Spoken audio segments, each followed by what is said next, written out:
Raju, all time negative ভাবলে হবে না, ব্যাপারটা ভালো করে চিন্তা কর, ভালো করে বোঝ।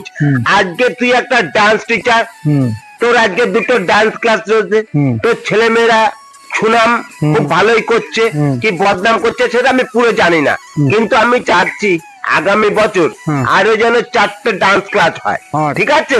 তাহলে গ্রোথ হলো, ঠিক আছে? তা তোর ছেলেমেয়েরা এখন পারফর্ম কেমন করছে? দেখ, কিছু যদি ভুল হয়ে যায় স্টেজে, পাকা টমেটো, পচা ডিম একটু মারে, কিন্তু অপমান কিছু হয় না। আরে ব্যাপারটা বুঝিস না কেন? দুটোই নয় টমেটো মারবে, দুটোই নয় ডিম মারবে, টমেটোর যা এখন দাম, বেশি মারবে না, তো অপমানের কি আছে? তাহলে বুঝতে পেরেছি, 2-4 ছেলে মেয়ের মধ্যে যদি দুটো ছেলে মেয়ের গায়ে টমেটো পড়ে, তাহলে তো শিক্ষাটা পেশা ক্রিয়েট, বুঝেছি আমি এটা। তখনই কিন্তু সবাই বোঝে যে মাস্টারটাকে, নামটা কিন্তু তারই হয়। বাবুরা, কিছু ভিক্ষা দাও, কিচ্ছু খাইনি, আমার 8-10টা ছেলে মেয়ের মুখে আমি কিছু দিতে পারছি না, কিছু দাও।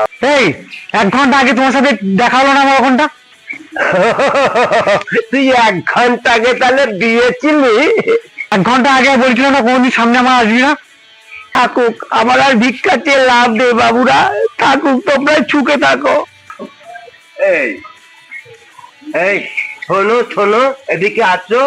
বাবু, আমি আবার কি করলাম? আমি আমার এই মুখ আর তোমাদের দেখাবো না বাবু। এই শোনো শোনো, এই টাকাটা নিয়ে যাও। বাবু, ভগবানের অসীম করুণা, এই একটা মানুষ আমি প্রথম পেলাম যে আমাকে একটা 10টা টাকার নোট দিল। ভগবান আপনার মঙ্গল করুক।